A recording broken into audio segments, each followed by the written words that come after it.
Vasudha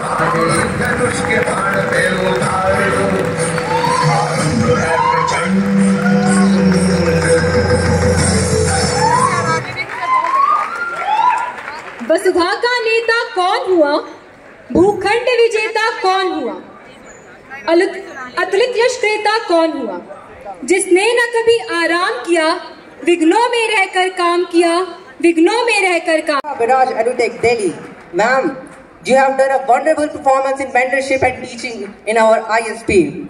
After completing her education and masters in political science from University of Delhi, ma'am has been a faculty in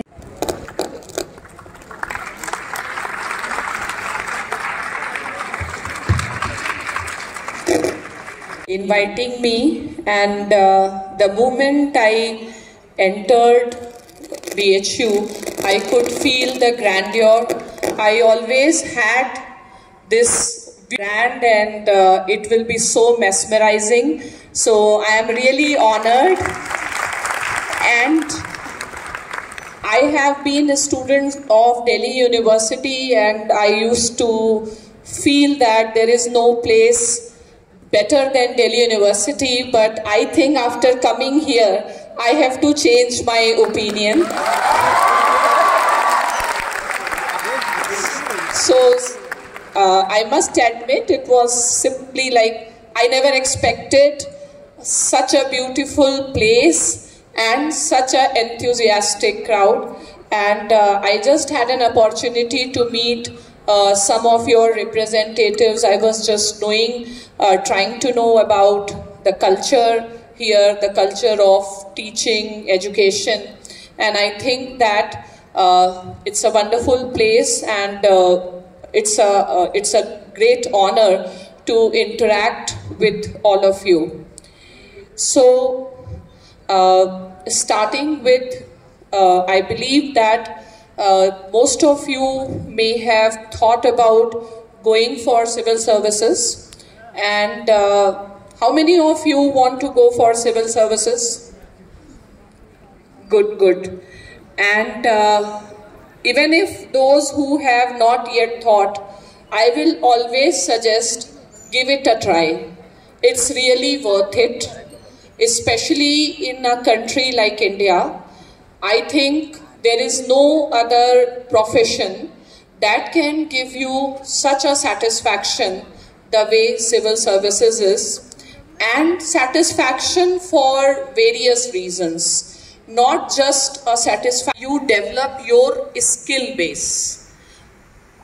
मेरा ऐसा भी अनुभव रहा है कि जब बच्चे सिविल सर्विसेज परीक्षा के लिए मान लो आते हैं या दिल्ली भी आते हैं, तो हार्डली 10 से 20% स्टूडेंट्स ही ऐसे होते हैं जिन्होंने यूपीएससी के क्लियर कट निर्देश को पढ़ा होता है। तो अगर आप सिविल सर्विसेज परीक्षा में जा रहे हैं, आपका फर्स्ट स्टेप होना चाहिए कि जो यूपीएससी के द्वारा एक निर्देश पत्र होता है, एक गैजेट होता है, जिसमें उस परीक्षा के बारे में होता है, मेंस में वो कौन सी चीज़ों को देख रहे हैं, जिसे आप इंटरव्यू नहीं बल्कि पर्सनालिटी टेस्ट बोलते हैं, तो क्लियर कट इंस्ट्रक्शंस होते हैं। तो सबसे पहले आपको सिविल सर्विसेज परीक्षा में आप उन इंस्ट्रक्शंस को पढ़िए। नेक्स्ट चीज़ हमेशा स्टूडेंट्स को रहती है कि एक वैकल्पिक विषय का चुनाव कैसे किया जाए, how to select your optional. And I will say that कि ऑप्शनल का जब आप चुनाव करते हैं, आप जो भी चीज़ का चुनाव करें, आप बहुत इमोशनल होके चुनाव ना करें, आपको बहुत ज़्यादा रैशनल होके चुनाव करना है। आप कोई एक पर्टिकुलर सब्जेक्ट इसलिए नहीं लें कि आपको उसमें बहुत ज़्यादा इंटरेस्ट है। इंटरेस्ट मैटर करता है, लेकिन किसी भी सब्जेक्ट के लिए या एग्जामिनेशन सिस्टम के लिए एक कंप्लीट इकोसिस्टम का होना बहुत ज़रूरी है। जब मैं इकोसिस्टम की बात कर रही हूँ, फॉर एग्जाम्पल अगर कोई ऑप्शनल है तो आपको देखना होगा कि क्या उस ऑप्शनल में समुचित मार्गदर्शन उपलब्ध है? क्या उस ऑप्शनल में इस तरीके से नोट्स अवेलेबल हैं जिसके लिए आपको इधर उधर भटकना नहीं पड़े? क्या उस ऑप्शनल में ऐसी व्यवस्था है कि क्लासेस के बाद जो नेसेसरी टेस्ट सीरीज है, आपका इवैल्यूएशन है, आपका मेंटरिंग है, क्या ऐसी चीज़ें उपलब्ध हैं या नहीं उपलब्ध हैं? अच्छा, ओके। तो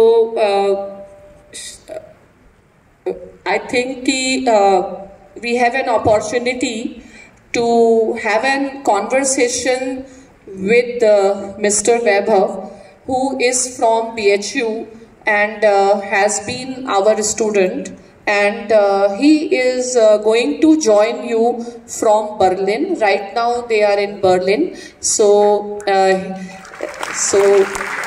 he is happy to join all of you. So let us see what Vaibhav has to tell to us.